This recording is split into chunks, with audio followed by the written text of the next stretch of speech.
ایران چیست و ایران چه می‌خواهد؟ ما دقیقاً نمی‌دونیم ایران ماهیتش چه هست. اون چیزی که در سیستم عصبی ما به فهم در میاد درباره یک تصویری است، یک برداشتی است فکری، باوری، اعتقادی به نام ایران. پس اینکه ایران چیست مشخص نیست. اون چیزی که هستش اون چیستی درباره ایران هستش.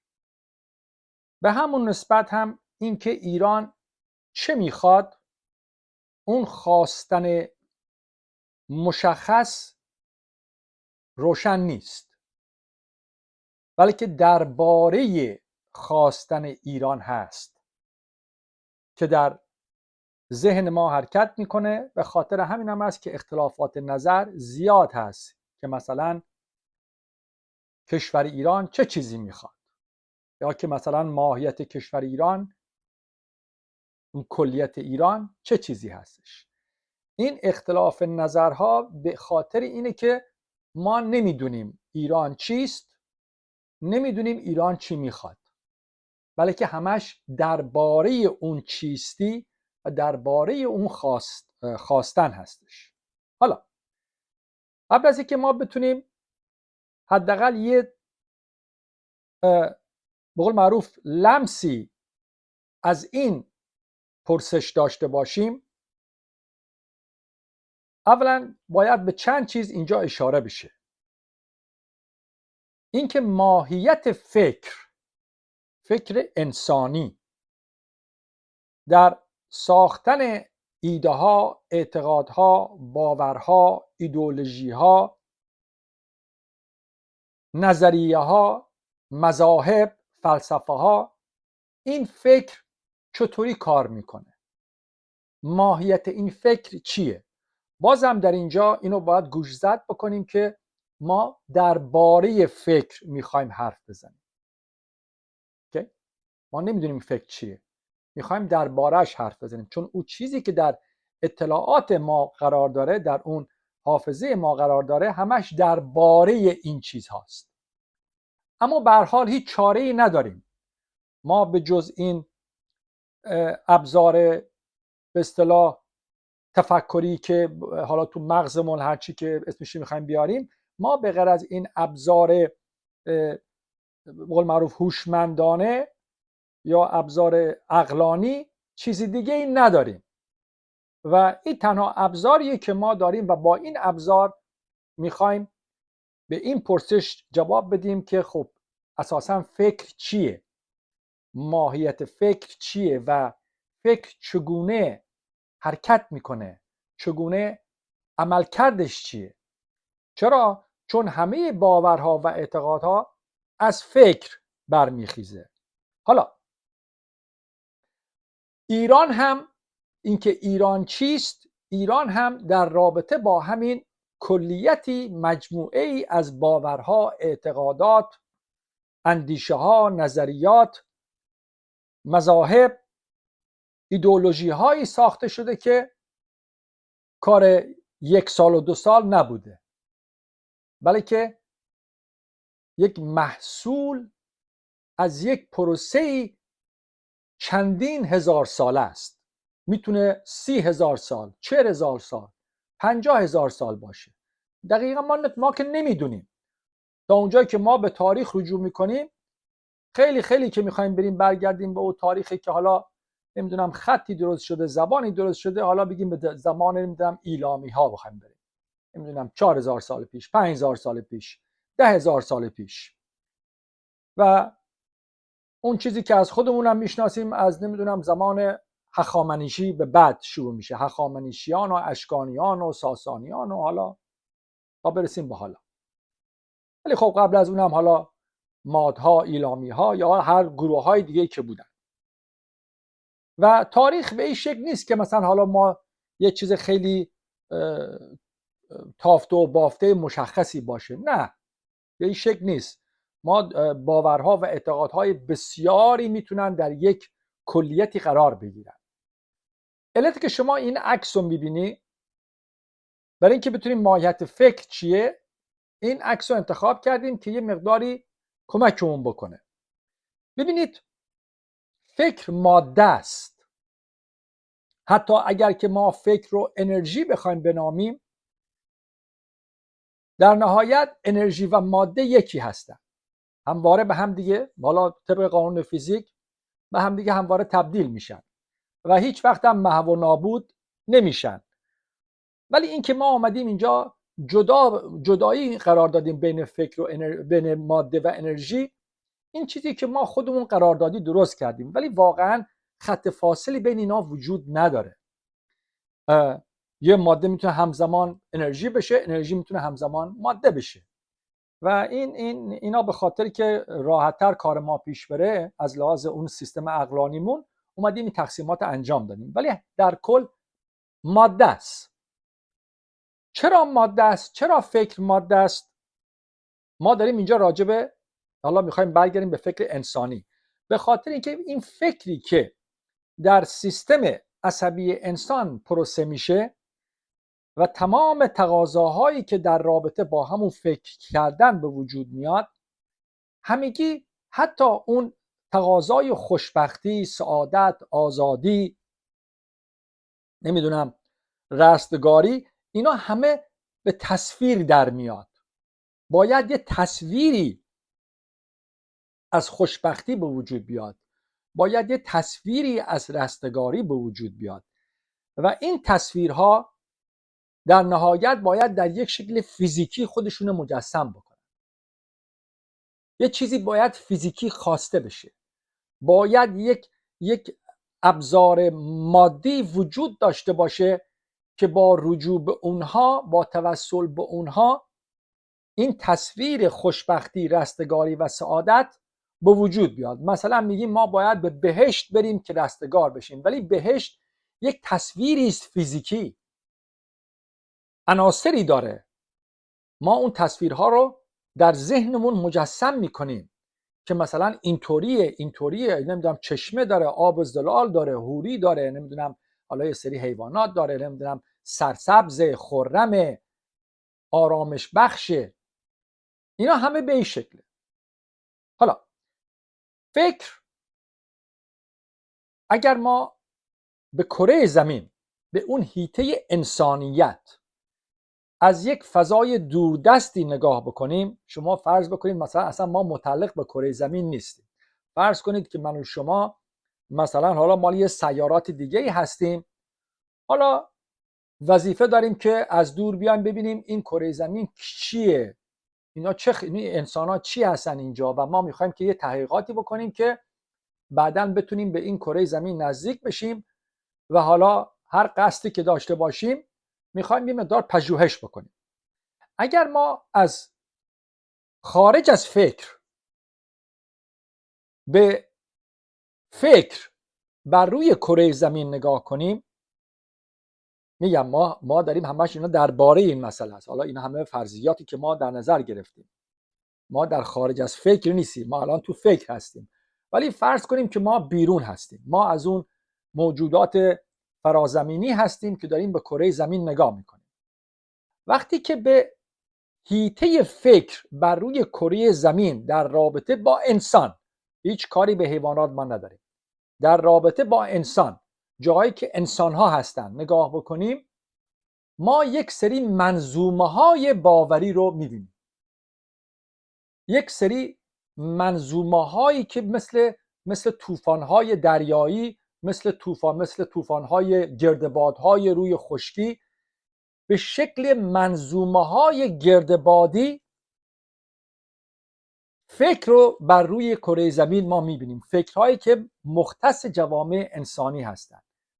پس وقتی که به جوامع انسانی بر روی کره زمین نگاه میکنیم، همه اینا در یک جوی از منظومه های باوری، اعتقادی، فکری ساخته شدند که همواره به شکل گردباد، به شکل اون طوفان‌های دریایی، به شکل یک منظومه مثل منظومه شمسی در حال دوران هستند و اینها در جاهای مختلف قرار دارن. حالا شمال آمریکا، نمیدونم آمریکای مرکزی، جنوبی آفریقا، آسیا، نمیدونم آسیای دور، آسیای میانه، حالا استرالیا، هر جا که هستش.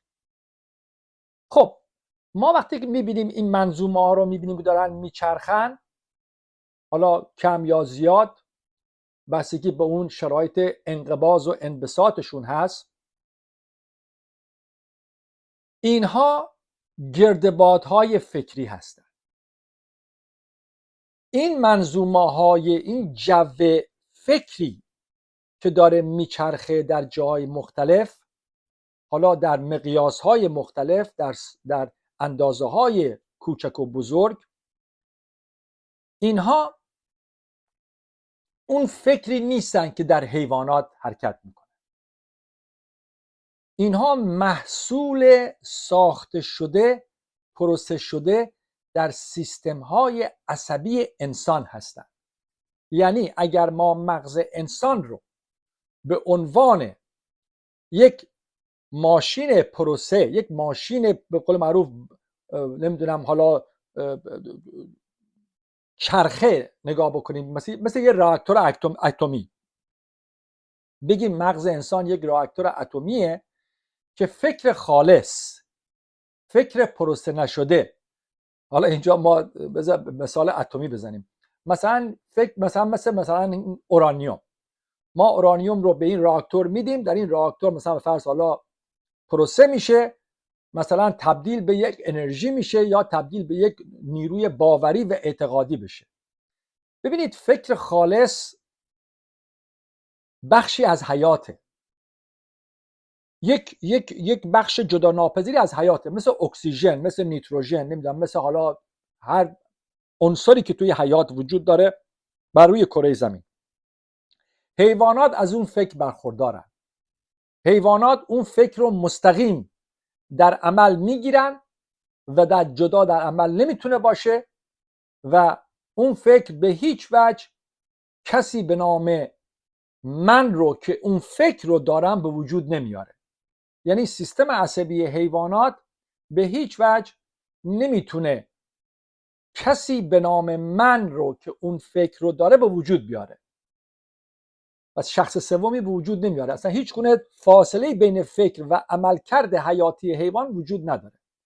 در انسان اگر ما سیستم عصبی انسان رو به عنوان یک راکتور نگاه بکنیم، این فکری که وارد سیستم عصبی انسان میشه پروسه میشه. اوکی؟ دوچار یک کیفیت خاصی میشه.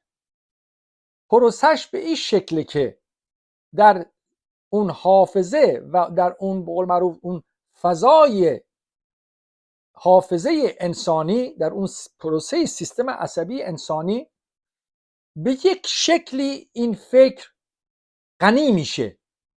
غنی به این معنی که حالا ما صحبت از نمیدونم اورانیوم و راکتور میکنیم، مغز انسان یه راکتوره. مغز انسان فکر به وجود نمیاره، مغز انسان باور و اعتقاد به وجود نمیاره، بلکه این فکرها در سیستم عصبی انسان در ضرورت بقای فیزیکی انسان دچار یک پروسه میشه و یک محصولی ایجاد میشه در ضرورت بقای انسان در کلیت هستی این کره زمین. اون چیزی که تولید میشه یک حالت آینه‌ای و یک حالت انعکاسی داره. یعنی سیستم عصبی انسان فکر رو وقتی که وارد میشه، این فکر رو دریافت میکنه، در این چنبره راکتور حافظش اینو به شدت به چرخش در میاره و این چرخش بسیار سریع فکر در سیستم حافظه انسان اینقدر سریع میچرخه که یک، حالا میخوایم بگیم توهم، بخوایم بگیم حالا نمیدونم یه واقعیت، بخوایم بگیم حالا یه نمیدونم یک محصول، این در چرخش سریع خودش آنچنان انعکاسی پیدا میکنه که به اصطلاح فکر به خودش نگاه میکنه. یعنی فکر در چرخش بسیار سریع و غیر قابل تصور در ذهن انسان حالت آینه‌ای پیدا میکنه که این تصور به وجود میاد که کسی اونجا هست که داره به خودش نگاه میکنه. یعنی در این پروسه کسی به نام من رو به وجود میاره. اون به قول معروف اون خود رو به وجود میاره.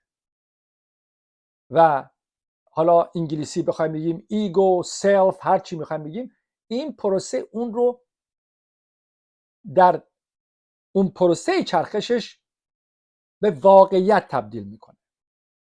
و در اینجا یک کسی تصور میشه که داره به فکر نگاه میکنه، داره فکر میکنه، ولی در واقعیت، در حقیقت اینه که کسی اونجا نیست. این منتج میشه، این پروسه که کسی هست منتج میشه از چرخه فکر در سیستم عصبی انسان. چرا سیستم عصبی انسان این کار رو میکنه و مثلا حیوانات این کار رو نمیکنن؟ فعلا ما به اون نمیخوایم زیاد صحبت کنیم. اون برمیگرده به ضرورت حیات در این کره خاکی برای انسان، چون انسان اون قدرت فیزیکی که حیوانات دارن نداره. انسان نمیدونم چنگ و دندون نداره که بخواد بره نمیدونم حمله کنه یا بخواد با اون سرعت بدوه، بگیره، پاره کنه. اینا رو نداره. و در مقابل حیوانات هم قدرت دفاع از خودش نداره. پس به خاطر همینه که فکر در سیستم عصبیش به این شکل عمل میکنه، به این شکل در میاد تا بتونه دو چیز رو به وجود بیاره. وقتی که کسی به نام من رو به وجود میاره که آگاه، به اصطلاح آگاه به خودش هست و آگاه به فکر کردن هست، این پروسه زمان رو به وجود میاره. پروسه پیچیده ایه. زمان رو به وجود میاره و فضا رو به وجود میاره.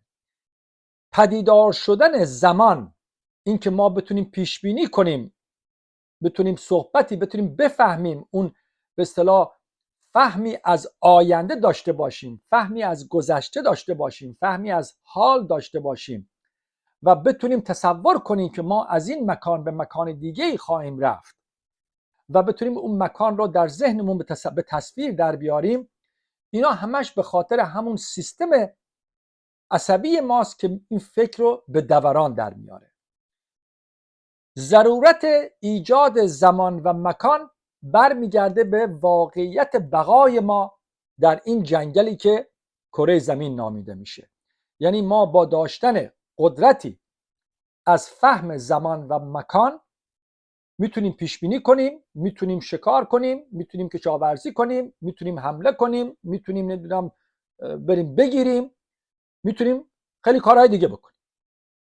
و این ما رو به قول معروف یک برتری در بقا میده نسبت به حیوانات و به ما قدرت میده که بتونیم در طبیعت، بتونیم با طبیعت دست و پنجه نرم کنیم و در طبیعت قدرت بقا داشته باشیم. حالا برمیگردیم به همون اون منظومه‌های باوری فکری در روی کره زمین. محصولی که از سیستم عصبی ما در میاد تراوش میشه. خب انسان که یه روز دو روز رو کره زمین نبوده که. انسان‌های 30,000 سال پیش که فکرشون به پیچیدگی الان که نبوده که فکر پیچیده میشه.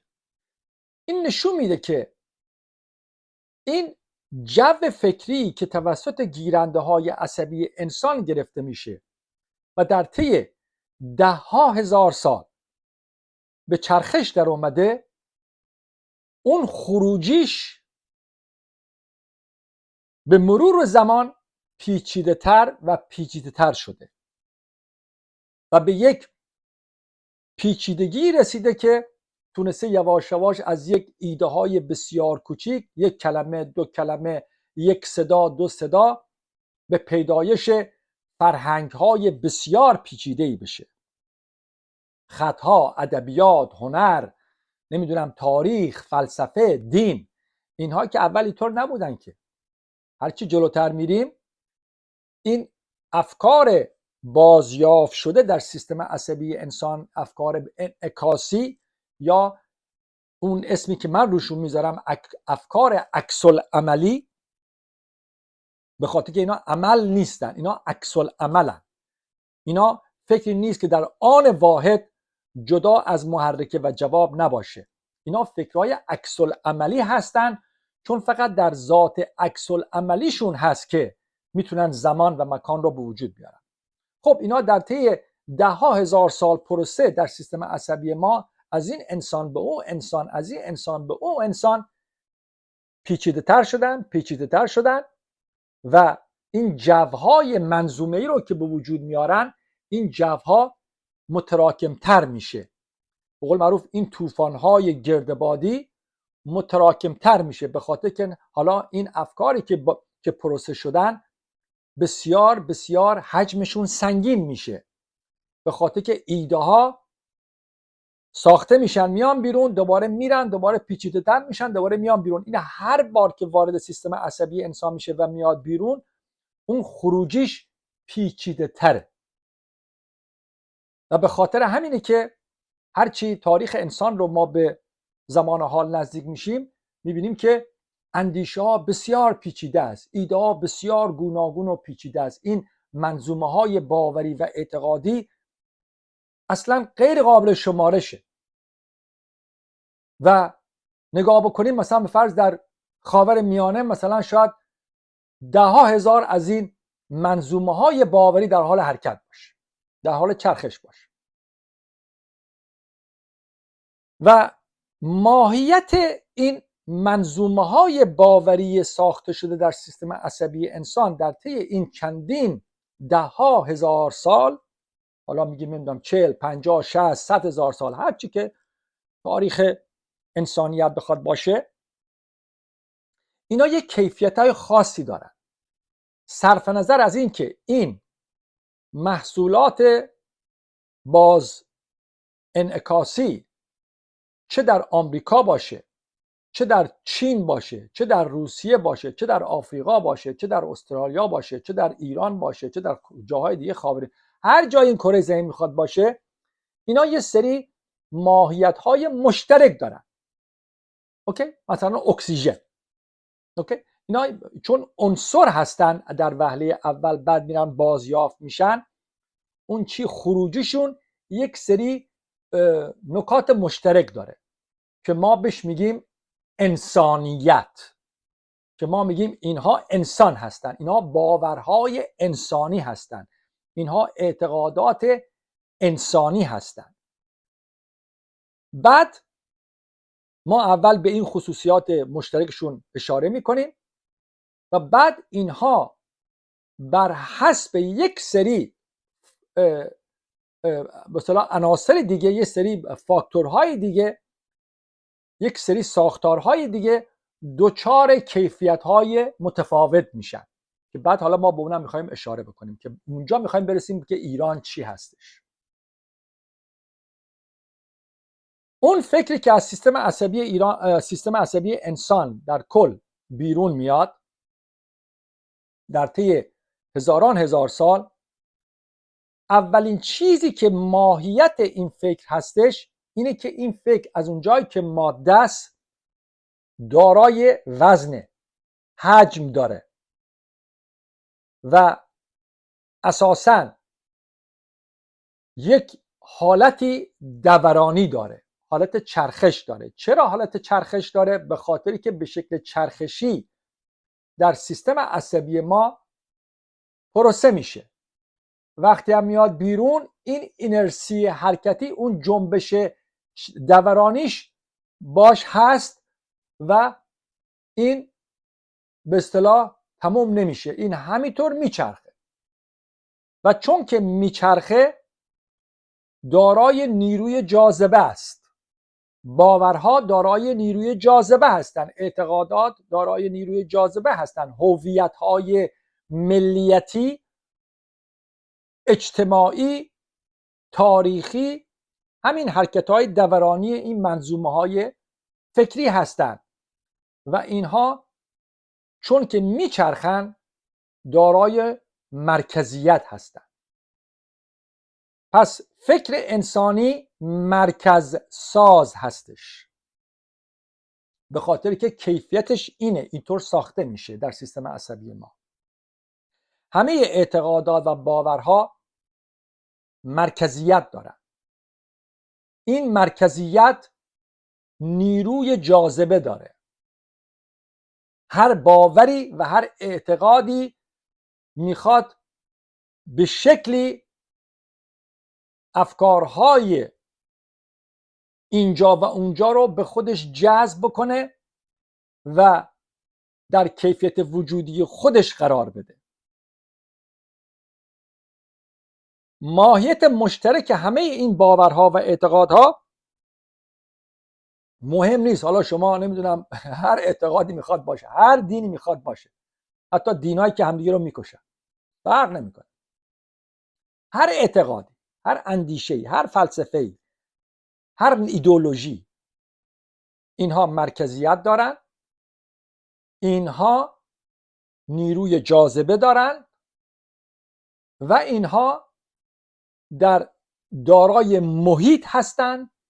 یعنی وقتی که میچرخن یک محیط چرخشی و دورانی درست میکنن و اینها مرز دارن. وقتی که میچرخن دارای مرز میشن، محیط دارن، مرز دارن و در این مرز سازی و در این محیط سازی، در این حالت چرخشی که هستن، اینها خودشون رو از باورهای دیگه مجزا میکنن. پس این باورهای دورانی، این منظومه های اعتقادی و فکری، اینها هر کدومشون به شکلی به خاطر ساختار فیزیکیشون دارای یک نوع استقلال، به ظاهر استقلال هستند. نیروی مرکزی خودشون دارن، نیروی جاذبه خودشون دارن، محیط خودشون میسازن و مرز خودشون دارن و به خاطر این خصوصیات فاصله به وجود میارن. به خاطر همینه که ما میبینیم در حیطه باورهای انسانی همیشه فاصله وجود داره. باور من، باور تو، به اعتقاد من، به اعتقاد تو، فکر من، فکر تو، نظریه من، نظریه تو. پس فاصله به وجود میاد و این فاصله خب به طور حد این باورها زمان رو به وجود میارن و مکان رو به وجود میارن. یعنی همشون تصویر سازن، همشون در امیدها و آرزوها و در گذشته و حال و آینده حرکت میکنن، به خاطری که فکر بازتابی و انعکاسی هستن. خب تا اینجا همه افکار در این نقاط با هم مشترکن. و وقتی که این افکار، این منظومه های باوری به هم نزدیک میشن، یا میخوان همدیگه رو جذب بکنن یا میخوان همدیگه رو دفع بکنن. این که چرا میخوان جذب بکنن و چرا میخوان دفع بکنن، یعنی نیروی جاذبه و نیروی دافعه به وجود میارن، چون اینا ماده هستن، همونطور که گفتیم، برمیگرده به خصوصیات ساختاریشون، اون خصوصیات ماهیتی که اون کلیت باوری رو ساخته. این باور، مثلا این منظومه باوری، آیا میتونه یه نقاط مماسی با یک منظومه باوری دیگه به وجود بیاره، یا اینکه کاملا میخواد اون یکی رو دفع بکنه، یا اینکه میخواد کاملا اونو جذب بکنه، یا اینکه میخواد بر اون غالب بشه؟ و اینا همه خصوصیات مشترکشون هستن. یکی دیگه از خصوصیاتشون اینه که اینها به خاطر اون ساختار فیزیکیشون، در اون ساختار بازتابیشون، اینها همیشه در قدرت حرکت میکنن. همه باورها، اصلا مهم نیست شما نمیدونم باور درویشانه و عارفانه داشته باشی، باور نمیدونم بودایی داشته باشی، برهمایی داشته باشی، صهیونیست باشی، نمیدونم این نوع یهودی باشی، اون نوع مسلمان باشی، شیعه باشی، سنی باشی، مسیحی باشی، هر شاخه میخوای باشی، هر چیزی میخوای باشی، یکی از ماهیت‌های مشترک این منظومه‌های باوری اصل قدرته. یعنی میخواد فقط خودش باشه، میخواد خودش غالب باشه، میخواد خودش سیطره داشته باشه. این ماهیت مشترک همه منظومه های باوری است. و یکی دیگه از ساختارهای ماهیتی مشترکشون اصل زور هستش. برای اینکه بتونه قدرت رو به تجربه در بیاره، باید دارای توانایی به تجربه در آوردن قدرت رو داشته باشه و اون چیه؟ اون زوره. شما هیچ گونه حیطه فکری توی این کره زمین، در این حیطه انسانیت، از حقوق بشرش گرفته تا کشتار و قتل عام نمیدونم این ملت و اون ملت گرفته، شما هیچ وقت نمیتونی اصل زور رو نبینی. زور و قدرت در هم تنیده هستن. قدرت بدون زور نمیتونه باشه، زور بدون قدرت هم نمیتونه باشه. حالا یکی از ماهیت‌های مشترک همه اینها در تصاحب و مالکیت. اینکه هیچ فکری، حتی اینکه بگی من فکر میکنم، من نمیدونم میخوام، من تقاضا دارم، حالا چه در شکل نمیدونم کسی به نام تو، یا در شکل یک هویت ملیتی، یا در شکل یک هویت قاره‌ای، یا در شکل هویت نمیدونم طایفه‌ای، تیره‌ای، هر چی که میخواد باشه، این که میخواد مالک باشه، میخواد تصاحب بکنه. اون تصاحب حتی اگر نمیدونم این زمین و خاک نباشه، آب و دریا اینا نباشه، حداقل اون تصاحبیه که خودشون میگن تصاحب معنویه. اینا میخوان تصاحب داشته باشن بر باورهای دیگه، باورهای دیگه رو به مالکیت خودشون در بیارن. میخوان تو رو هم فکر خودش بکنه، میشینه با تو بحث میکنه. آقای روشنفکر مثلا میاد میگه میخوام روی این کار بکنم، میخوام بیام شستشوی مغزیش بدم که این مثل من فکر بکنه. این اصل تصاحبه، این اصل مالکیته.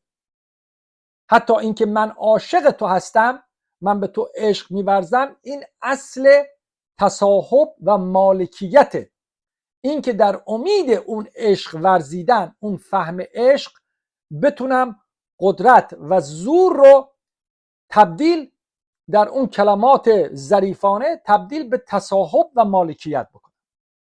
پس همه باورهای انسانی، همه این منظومه های باوری، چه کوچیک چه بزرگ، چه نمیدونم ملیتی و تیره‌ای باشه، چه فردی باشه، قومی باشه، اینها به دنبال اصل مالکیت هستند. مثلا صهیونیسم میخواد مالک مثلا بخش بزرگی از خاورمیانه باشه، فقط قانع به اون نمیدونم منطقه‌ای که توی فلسطین گرفته نیست، میخواد بیاد سوریه هم بگیره، میخواد عراق هم بگیره، میخواد بخشی از مصر بگیره، بخشی از عربستان بگیره، کلا میخواد بگیره. روسیه میخواد بره اوکراین بگیره، نمیدونم ایران یه زمانی زمان صفویان نمیدونم مثلا حالا گرجستان و ارمنستان و آذربایجان و نمیدونم ازبکستان، همه جا رو میخواد بگیره. کلا نادرشاه میخواد بره هندوستان بگیره، آمریکا میخواد دنیا رو بگیره، چین هم میخواد بره تایوان بگیره. همه میخواد تصاحب و مالکیت داشته باشه، حالا چه زمینی و نمیدونم خاکی، چه دریایی و چه باوری و اعتقادی. میخوان صاحب و مالک سیستم عصبی دیگری باشن که بتونه باورها و اعتقادات خودش رو پروسه بکنه، بتونه اون باورها و اعتقاداتی که در خودش رو غالب هست، اونا رو بتونه پروسه بکنه و بیشتر به حجم اون اضافه بکنه. یکی از خصوصیات مشترک همه باورهای انسانی، صرف نظر از همه اون اختلافات به ظاهری، ما داریم از فضا به زمین نگاه میکنیم. اینا در نظر داشته باشه. ما موجودی هستیم فرازمینی، از به اصطلاح از خارج از فکر داریم به فکرهای انسانی نگاه میکنیم. حالا چه چیزی دیگه میبینیم؟ میبینیم که اینها نه تنها به اصطلاح حالت تصاحبی و مالکیت دارن، نه تنها حالت زور و قدرت دارن، بلکه اینها میخوان کنترل کامل داشته باشن، میخوان اختیار تام داشته باشن. پس ماهیت فکر بازتابی در انسان ماهیتی در کنترل داره. نه تنها میخواد صاحب باشه، میخواد که اون اختیار باوری خودش رو، اون ذهنیات اعتقادی باوری خودش رو، اون اختیار رو برش تحمیل بکنه و کنترل بکنه مسیر حرکتی باورها و اعتقادات دیگر رو در جهت تحکیم، تقویت و تجربه سازی باورهای خودش.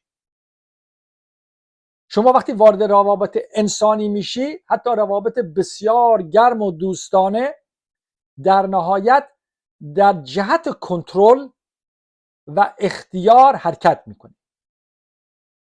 میخوای کنترل داشته باشی بر اون رابطه، حالا چه رابطه دوستی است، چه رابطه دشمنی است، چه هر رابطه میخواد باشه، قومی و کشوری و نمیدونم بین دولت ها و هر چی که هستش.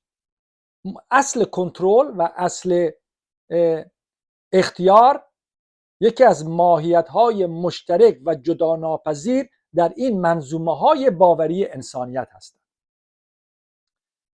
و خلاصه میکنیم یه اصل دیگه رو اینجا ما اشاره میکنیم، اگرچه خیلی پیچیده تر از اینه، و بعد میخوایم بگردیم به ایران. و در نهایت اینکه این منظومه های باوری به خاطر ساختار فیزیکیشون در مرکزیت، ثقل، جاذبه، دافعه و اون قدرت حرکتی دورانی و اون قدرت آینه‌ای بودنشون و فاصله و مرز و محیط و همه اینا رو که به وجود میارن، اینها به دنبال سلطه مطلقه هستن. سلطه مطلقه یا همون قدرت مطلقه، فقط یک قدرت جزئی در اینجا یا اونجا، یا این قدرت برای من اون قدرت برای تو نیست. حرکت در نهایت در همه اون چیزی که ما مذاکره مینامیم، در همه اون چیزهایی که ما نمیدونم گفتگو مینامیم، نمیدونم گفتگوی دوستانه، سلام و علیک، احوال پرسی، همه اینها ماهیتاً به سلطه مطلقه برمیگردن. اینکه ما حتی در یک گفتگوی ساده نمیخوایم مغلوب بشیم، میخوایم غالب باشیم، و نه تنها میخوایم غالب باشیم، بلکه میخوایم اون غالب بودن رو همواره حفظ و تداوم بدیم. این ماهیت این فکرهای بازتابی و در نهایت اون باورها و اعتقادهایی هستن که در حیطه سیستم عصبی انسان ساخته میشن. آیا ما انسان ها میتونیم روی اینها کنترل داشته باشیم؟ نه. آیا ما انسان ها میتونیم انتخاب کنیم که چه باورهایی بسازیم؟ نه. و من به اینجا برخواهم گشت. ما صرفاً یک راکتور اتمی هستیم. ما صرفاً سیستم عصبی ما این باورها رو تولید نمی کنیم. این فکر من و تو نیست، بلکه این باورها در سیستم عصبی انسان افکاری هستن خالص از بیرون مثل اورانیوم وارد این راکتور میشن. سیستم عصبی ما راکتوری است که اینها رو به این کیفیت در میاره، و این کیفیتی که ساخته میشه در قدرت، در زور، در تصاحب، مالکیت، اختیار، کنترل و سلطه مطلقه، اینها ابزاری به نام انسان رو در اختیار خودشون میگیرن و ما هیچ چیزی جز عروسک های خیمه شب بازی نیستیم. یعنی من و شما نمیتونیم بگیم که حالا ما اومدیم مثلا هویت های ایرانی رو به وجود آوردیم. نه، این هویت های خارج از ما هستند، این باورهای خارج از ما هستند که به گونه‌ای با اون ساختار فیزیکی ما ارتباط برقرار میکنن و از ساختار فیزیکی و حیاتی انسانی به نام من و تو در جهت حفظ، تداوم، تقویت و تجربه خودشون استفاده میکنن. انسان هیچ چیزی جز ابزار نیست، ابزاری است در خدمت باورها و اعتقادهایی که در سیستم عصبی خودش در یک پروسه بسیار پیچیده ایجاد میشه. پس اینجا این ما نیستیم که فکر میکنیم، ولی که این فکرهای ساخته شده در سیستم عصبی ما برمیگردن و بر حیطه وجودی ما سوار میشن و ما صرفا یک سری انسانهای به قول معروف ربات میشیم، یک مثل کامپیوتر هستیم، مثل چی میگن عروسک هستیم، دستامون بالا پایین میبره، چپ و راست میکنن، این ور میکنن، عین یه ربات، عین یک آدم نمیدونم همین AI Artificial Intelligence، حالا هر چی میخواید توش بذار، مثل این آدم آهنیایی که مثلا تو این فیلم ها میبینیم که مثلا فرض حرکت میکنن، این کار میکنن، اون کار میکنن، ولی اینا پروگرامشون، اون برنامه اطلاعاتی، اون برنامه به اصطلاح اون برنامه نرم افزارشون از طریق همین سیستم‌های عصبی ساخته میشه که برمیگرده و اینا رو به کار میگیره. پس انسان‌ها هیچ گونه کنترلی بر این باورها و اعتقادات ندارن. حتی اگه میگه که حالا من فکرم عوض شده دیگه اینطوری فکر نمی‌کنم، این به این معنی نیست که مثلا حالا از حیطه باورها و اعتقادات خارج شده.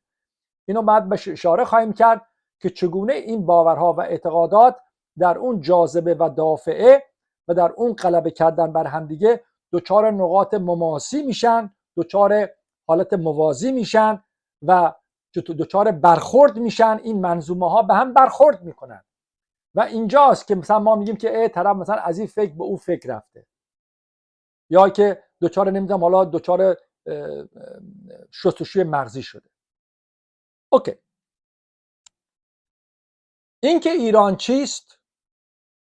ایران یک مجموعه بسیار پیچیده و کلی است در یک تاریخی بسیار دراز مدت، نمیدونم بگم 30,000 سال، 10,000 سال، 20,000 سال، واقعا ما نمیدونیم که از منظومه‌های کوچک باوری محلی در تنیدگی، در این نقاط مماسی که به وجود میاد، در این نقاط که به همدیگه اینا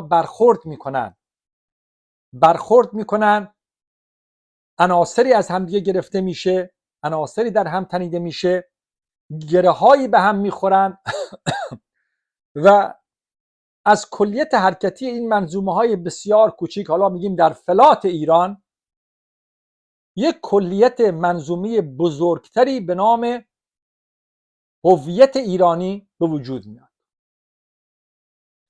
اینکه محیط و مرزهای این هویت باوری ایرانی در طی مثلا 10,000 سال چگونه چه بخش جغرافیایی رو در بر گرفته و چرا مثلا مختص به فلات ایران هستش، اینا همه برمیگرده به شکل بقای انسانها، شکل بقای حیاتی انسانها، اون نیازها و ضرورت بقای انسانها در اون محیط جغرافیایی خاص که باورها و اعتقادات خودشون رو سوار میکنن بر اون ضرورتهای بقا در همه زمان و مکانی که میسازن، در همه اندیشه ها و دین ها و نمیدونم نظریه‌ای که درست میکنن، که بتونن به خودشون تداوم بدن. یعنی از بقای فیزیکی انسان اون باورها و اعتقادات استفاده میکنن که بتونن به خودشون بقا و تداوم بدن. به خاطر همینه که مثلا ما یک هویت کلی ایرانی رو در این فلات داریم که میتونه حالا مثلا بگیم از نمیدونم حتی بگیم حالا از بخشی از مدیترانه بخواد سواحل مدیترانه شروع بشه بره تا نمیدونم به هند و حتی به نمیدونم پاکستان و نمیدونم از ور بره ازبکستان و نمیدونم به تاجیکستان و از ور بره بالا آذربایجان و ارمنستان و حتی مثلا تا داغستان و اینا یا از جنوب بره مثلا تا این تمام کشورهای فعلی حاشیه خلیج فارس و حتی یمن و عمان و ما نمیدونیم. اینا نقاط مماسی زیادی دارن، ولی اون چیزی که مسلمه این منظومه مرکزیتش در فلات ایرانه. این که چرا ایرانی ها دارای چنین باورهای و هویتی و اعتقادی هستن، اون چیزی که ما رو به قول معروف به هم دیگه در یک حیطه مشترک قرار میده، این از تصمیم و اختیار من و تو خارجه. مهم نیست که تو ایران کی میخواد در مسند قدرت باشه، میخواد مثلا آقای خامنه ای باشه، میخواد مثلا آقای خمینی باشه، میخواد یکی مثل نمیدونم رضا شاه باشه، محمد رضا باشه، نمیدونم شاه عباس کبیر باشه، نادر شاه باشه، کوروش باشه، داریوش باشه، نمیدونم اردشیر بابکان باشه، نمیدونم هر کی که میخواد باشه، اشک اول و اشک دوم و هر کی میخواد باشه. هیچ کسی نمیتونه این باورها و اعتقادات رو به کنترل خودش در بیاره، چون خودش یک عروسک خیمه شب بازیه. این که ما بشینیم شب و روز نظریه بدیم، تئوری بدیم که باید این کار کنیم، اون کار کنیم، این اصلاح طلبه، نمیدونم اون نمیدونم واقع گراست، این نمیدونم اصولگراست، این نمیدونم لیبراله، اون کمونیسته، این سوسیالیسته، این سلطنت طلبه این درویشه، این نمیدونم در عرفانه، این نمیدونم در زهده، این نمیدونم این ایران شهریه. همه اینا هیچ کدومشون از این هویت منظومه گردبادی به نام ایرانیت خارج نیستند.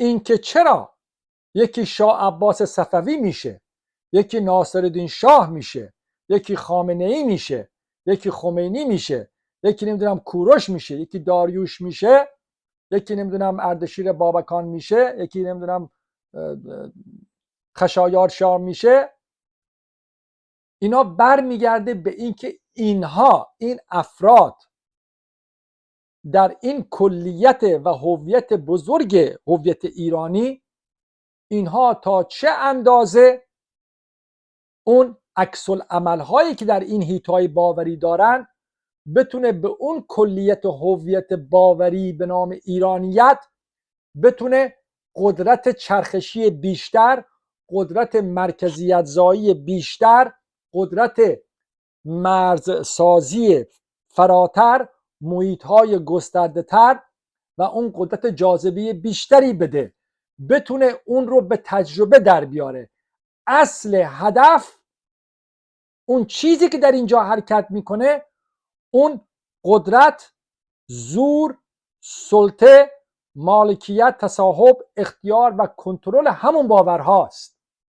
اینکه باورها میخوان در ایجاد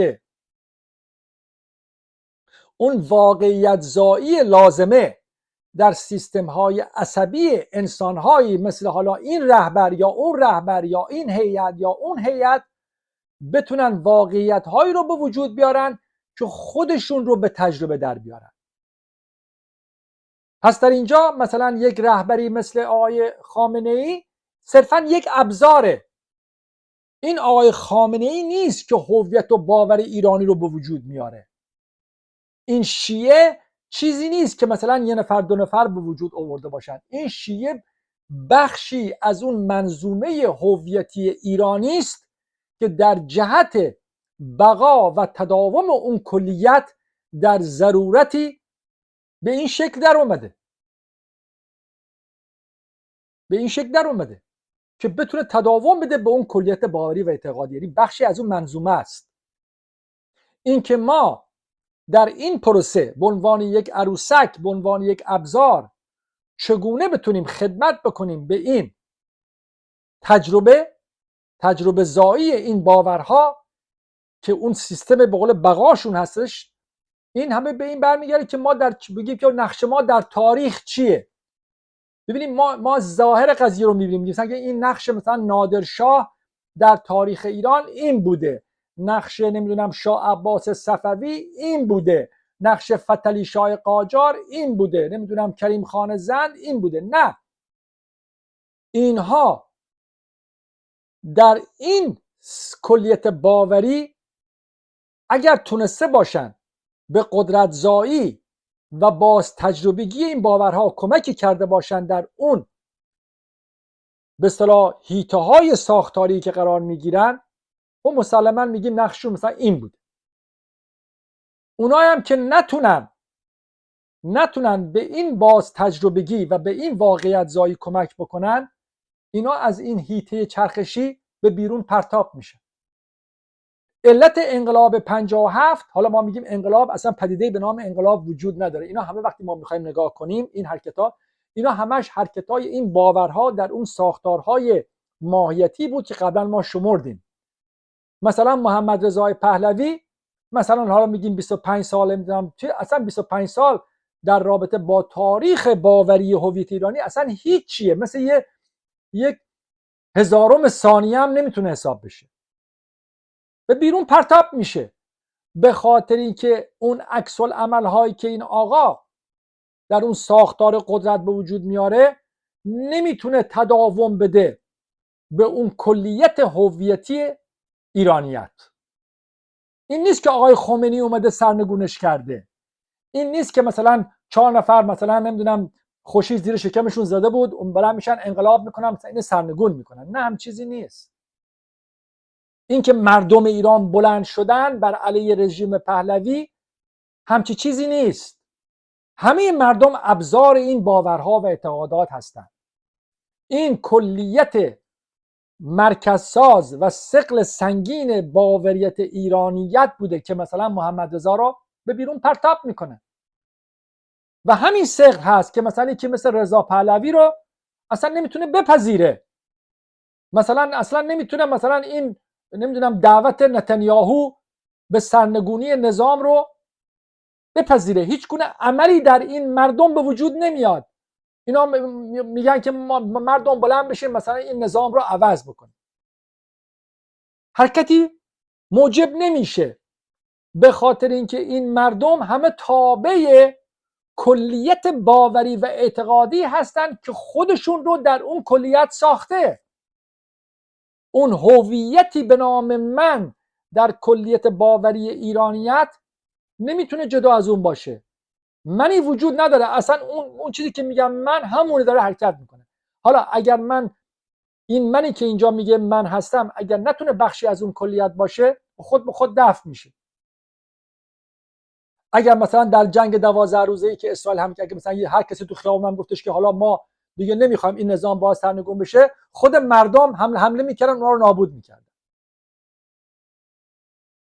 بعد از انقلاب 57 یه سری گروه ها بلند شدن گفتن که نه، نظام جمهوری اسلامی باید سرنگون بشه، نمیدونم فلان دشمن ارتجاعی فلان. آیا مردم از اینا حمایت کردن؟ نه. آیا مردم از مجاهدین خلق حمایت کردن؟ نه. به خاطری که اون کلیت باوری و اعتقادی نمیتونه در اندیشه هایی که در اونها حرکت میکرده دچار تقویت و باز تجربگی خودش بشه. خود دفعشون میکنه. دفعشون چطوری میکنه؟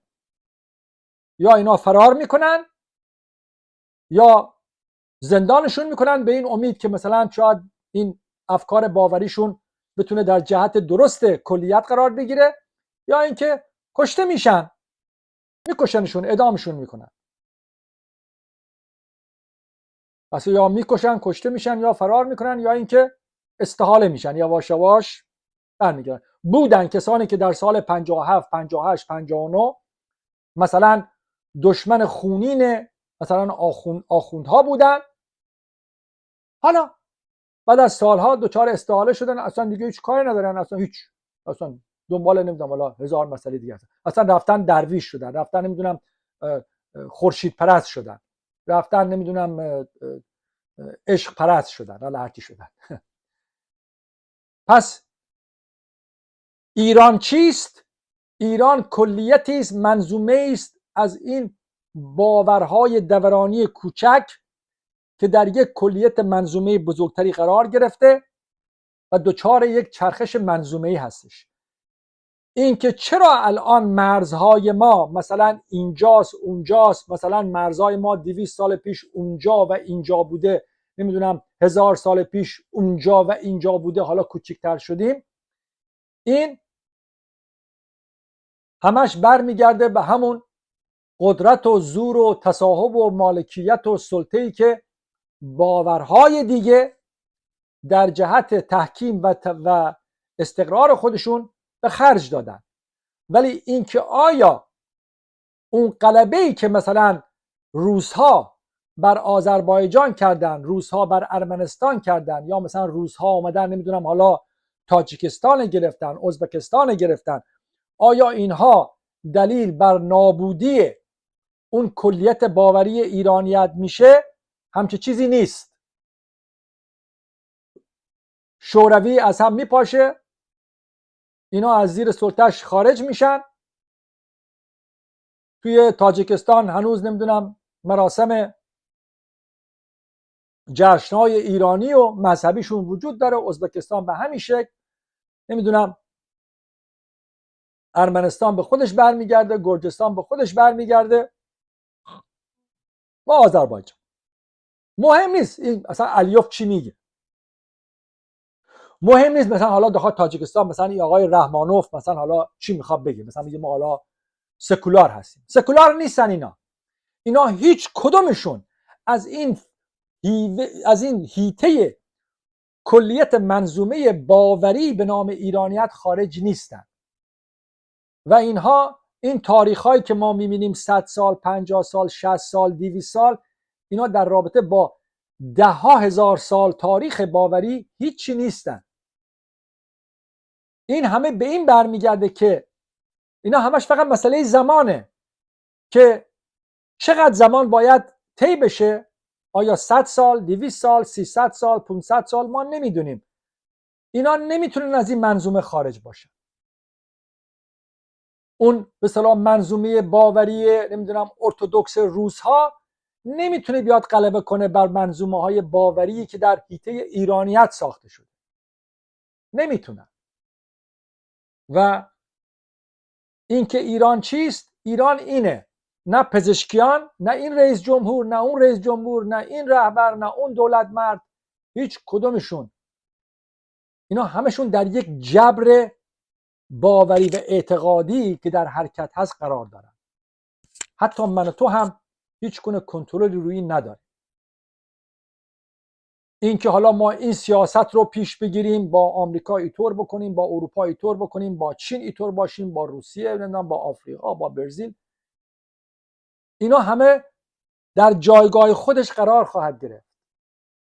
اون چیزی که مهمه این هویتی که بر این جغرافیای خاکی قرار گرفته به خاطر انسانهایی که در اون جغرافیا هستن.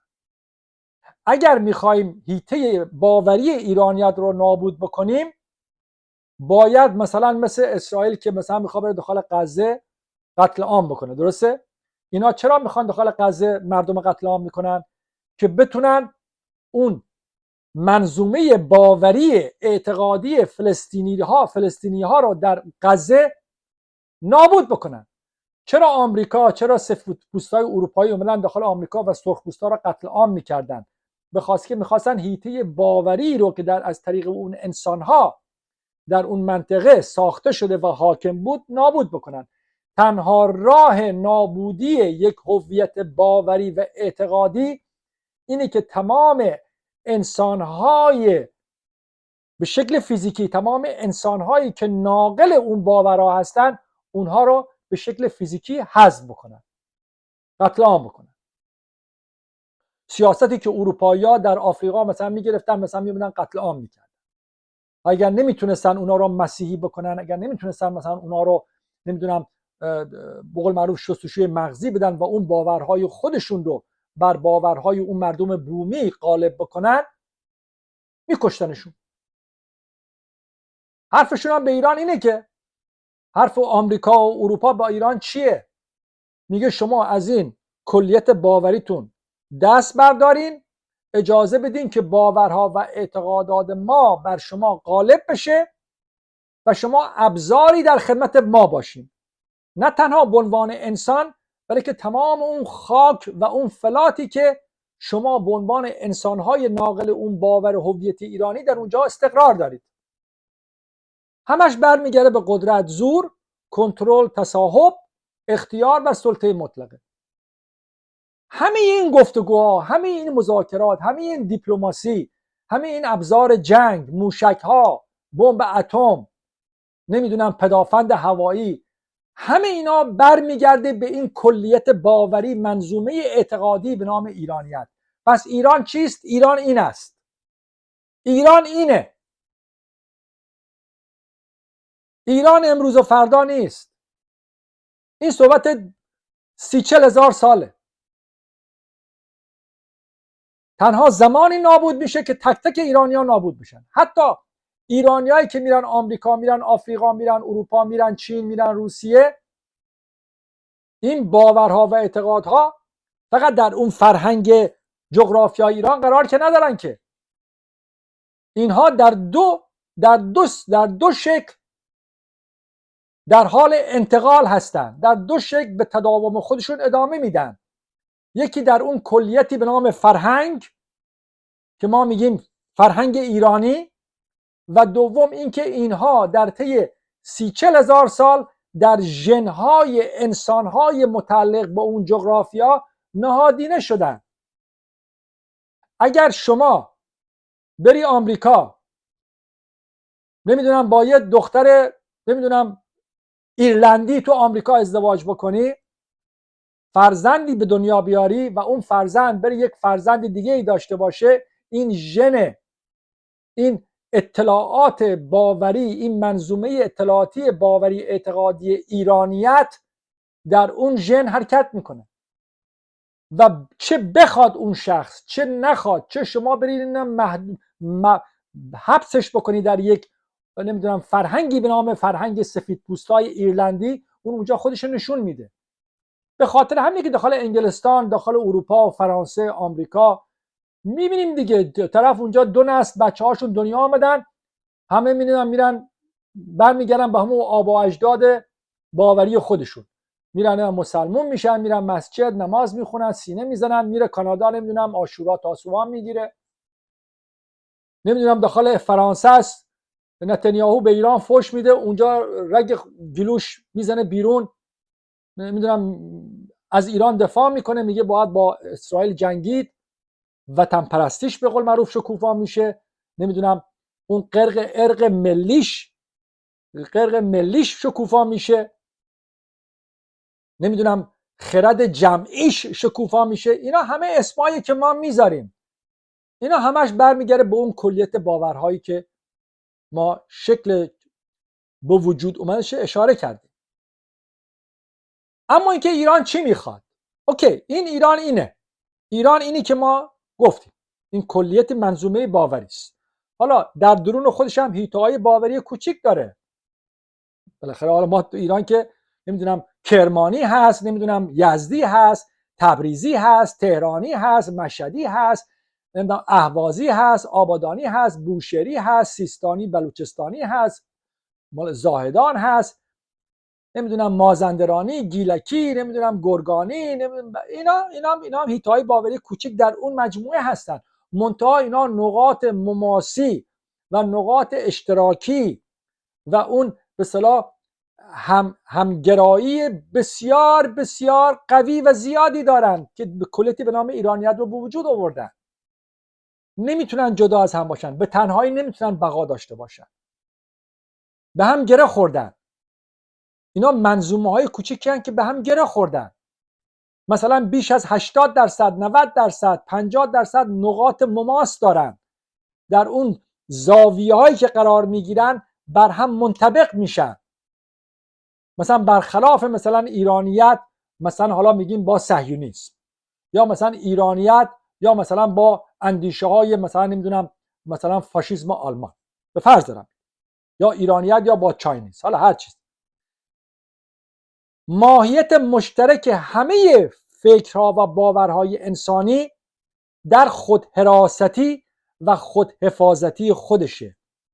فکر انسانی که در این باورها و اعتقادات ساخته میشه میخواد خودش حفظ بکنه میخواد خودش حراست بکنه، یک حالت فاشیستی داره. فاشیست نه به این معنی که مثلا حالا طرفدار حزب نازیست آلمان هستش، نه، فاشیست به این معنی است که این مرکزیت میخواد خودش به هر قیمتی حفظ بکنه. باورهای اعتقادی زیدی ها در یمن میخواد خودش حفظ بکنه. تمام مرگ و میر تمام خود تو غزه، نمیدونم این باورهای اعتقادی نمیدونم فلسطینی های توی غزه میخواد خودش حفظ بکنه. اینقدر این حراست و حفظ باورها مهم هستن که اصلا جان انسانی، حیات انسانی در مقابلش هیچه. بلکه انسان به خاطر اینکه اون انسان فلسطینی در غزه به خاطر اینکه بتونه بفهمه که یک فلسطینی در غزه هستش، برای فهم و استقرار و تداوم او فهم جانش مطرح نیست. جان باید داده بشه، باید کشته بشه تا اون فهم بتونه به تجربه خودش در بیاد. اینجاست که مثلا جنگ میشه بین ایران و مثلا فلان کشور یا حالا اسرائیل یا هر جا، مثلا 1000 نفر کشته میشن، بازم مردم آماده جنگن، 10,000 نفر کشته میشن. 8 سال جنگ ایران و عراق، مرگ دیگه ترسی در اون مرگ به وجود نمیاد، بلکه ترس از دست دادن اون هویت مطرح میشه.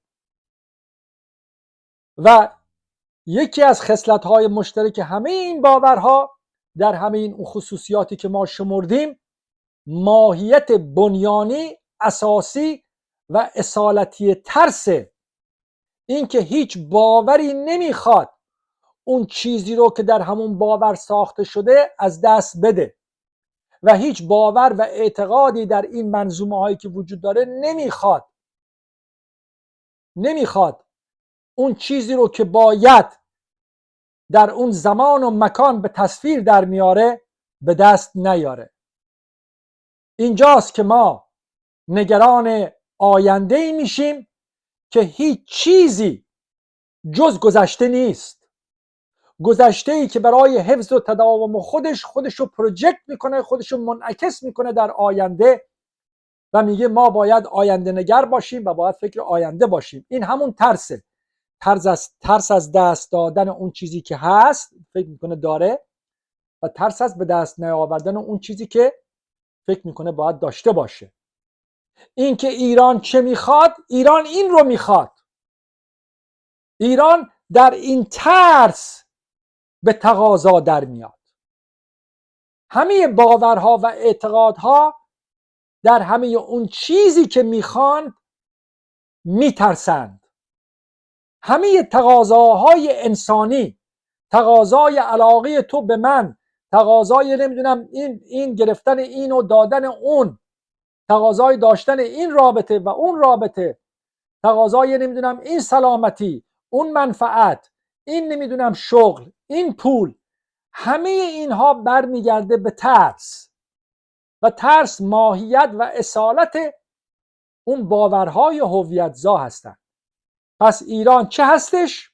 ایران منظومه باوری از اون کلیت‌های اعتقادی است که برشمردیم. این که این کلیت چی میخواد برمیگرده به این ترس‌های از دست دادن و به دست نیاوردنش. تمام اخباری که ما شب و روز گوش میدیم، این نمیدونم این رهبر چی گفت، اون دولت مرد چی گفت، این نمیدونم وزیر خارجه این چی گفت، وزیر خارجه اون کشور در رابطه با ما چی گفت، همه اینا به این برمیگرده که ما چه چیزی میخوایم از دست بدیم، چه چیزی رو میخوایم به دست بیاریم. و باز این هم از حیطه فردی به نام من و تو خارجه. اصلا پدیده‌ای به نام فرد وجود نداره. ما فرد نیستیم. ما عناصری هستیم در این مجموعه که در خدمت جبر و ضرورت این مجموعه واقعیت‌زا هستیم. ایران چیست و ایران چه میخواهد؟ اگر ما بتونیم این لمس و این درک رو از ماهیت باوری و اعتقادی داشته باشیم، همه چیز به همین برمیگرده. همه خواسته های فیزیکی، همه منفعت های اقتصادی، اجتماعی، سیاسی، فرهنگی، همه به این برمیگرده و همه ماها در اون ایرانی بودن هم در همه اون به اصطلاح نقاط مشترک فکری که داریم و اون نقاط به اصطلاح اختلاف نظرهایی که داریم، همه ما توی مجموعه قرار داریم. اینکه کدوممون حرفمون در نهایت در طی تاریخ بر سکو میشینه به این برمیگره که تا چه اندازه در خدمت تجربه سازی اون کلیت باورهایی است که در طی 10,000 سال ساخته شده.